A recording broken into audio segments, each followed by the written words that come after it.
seat on the floor, then crank arms.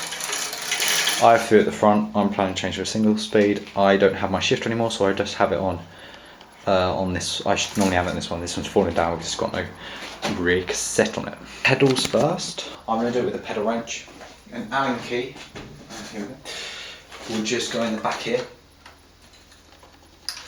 and then it will loosen or tighten, depends what you're doing. With a pedal wrench, there should be on your drive side, I think if I remember rightly, it's against, getting to a mechanical advantage, it's down like that. It just falls. And then it should just be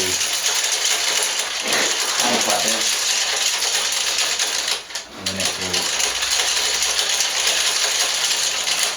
come out like that. Remember which one's which. I need to actually keep an eye, so I'll put that on there. And then same down, so if you're facing the back of the bike, they both should be down like that.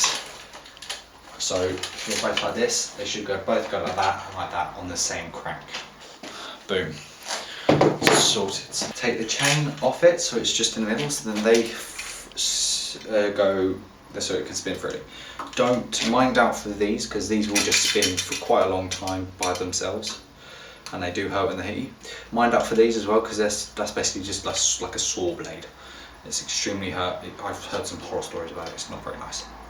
So first of all, you need to do is, this is for mainly for my bike, 8mm Allen key, a square tapered crank remover, and a 15mm puller or socket or bench, depending on what you have.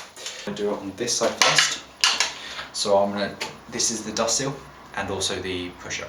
So loosen it first, simply like that.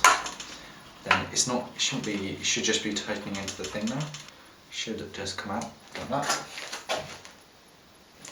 This doesn't really matter which side they go on, but I'm going to keep it the same just for reasons. First of all, you want to pull this completely out so it is flush or below, so it can go in, and then it should just screw it like a normal screw. Start off by hand because you don't want to cross thread them. If it's hard, then back out from it, or unless it's cross-threaded already, and then you just need to push through it a little bit, but don't put too much pressure on it. If you want to make sure it's tightly in there, then you can just add a little bit of torque on it with the wrench. For the crank puller, so the top bolt now, you're going to screw in like this, and then once you can't do it by hand, you put the socket on it, and you just start pulling. It might be helpful to put your foot on that, so then you lift and use mechanical advantage, so you use both hands and pulling and pushing together, and just simply like this. It's not that hard. And then once it's off a certain way, you can start to just put it off like that. And then to take it out, you just unscrew the thing until it's back out of it. That's enough. And then just get the wrench that you use to tighten it and just loosen it. It shouldn't be that tight. And put this with the right pedal, because one will thread one way and one will thread the other, a different direction of thread. So then you don't get them mixed up. And it's the same for the other cranks basically. So you freeze. Now you can do a quick time lapse on this one, so I can take this off quite easily. Let's go.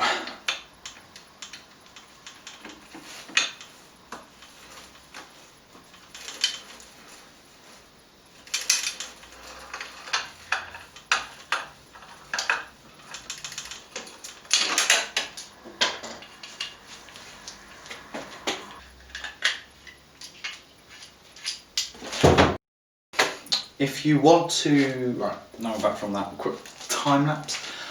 Now, if you want to remove your cartridge bottom bracket, I will show you how to do that now. So you will need either, for cartridge bottom bracket, you will need this one. this one right here. So we go back over here.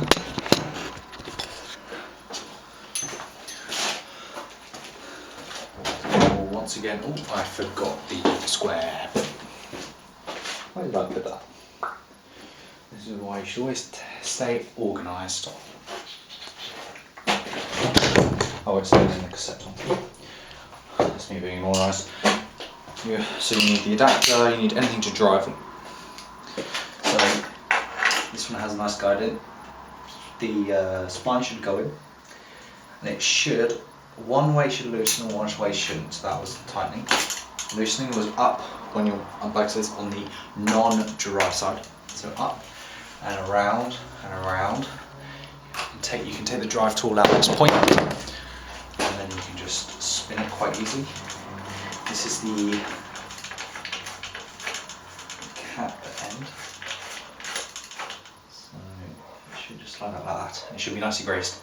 And there's one of the bearings as well. So that should have a cover on it, or if it's an open bearing, then it's totally different crankset. Whew, that's me. On the drive side, it's the opposite thread. And this should be tightened down reasonably tight, not too tight though. Not too tight so it can come out, and just don't like that. But if you have a toothpiece and it goes, and there's a hole that goes all the way through where either your drive side or either your drive side or your non-drive side goes through, has a long piece that goes through and attaches to the bearings on the inside. You'll need this one, and it's the same threading wise, and it's just a hook that goes around there, and then it just loosens. Stay and then same. A little bit of anatomy on the bike. Forks, front brake, bottom bracket, crank arm. Everyone knows to pedal. The chain stays and the seat stays, derailleur, rear brake, what else? Down tube, a seat post, or seat tube, some people call it. Top tube, down tube, top tube, headset, spacers, and then stem, handlebars, grips, and then saddle or seat, depends. I don't like to get involved with that argument because there are a lot of people that don't agree with it. Mudguard mounts, bottle mounts, and then for the fork it's lowers, and then stanchion tubes, crown, and then in here on some bikes there'll be a crown race, which is basically where the bearings sit on.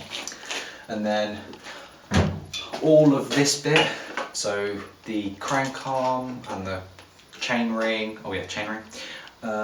and the chain and front derailleur if you have one, rear cassette, and also the derailleur and the shifter on the bar. That is also known as a crank set. You'll sometimes get them in sets, you can look them up online depending on where your price point is. There's a lot. Just for preference, Shimano tend to be a lot more smoother, but take furthest click. SRAM tends to be you touch it and it goes. Same with brakes, exact same brakes. I have Shimano brakes on it. My rear brakes actually needs pleating at the moment, which I haven't actually got around to doing yet. So yeah, Rhys, if you can now put a time lapse of me reassembling my bike all the way to the end, that would be sweet. Lego.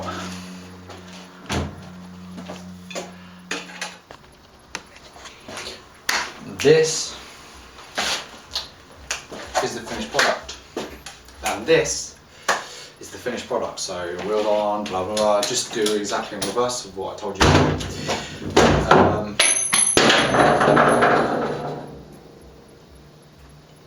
That was loud.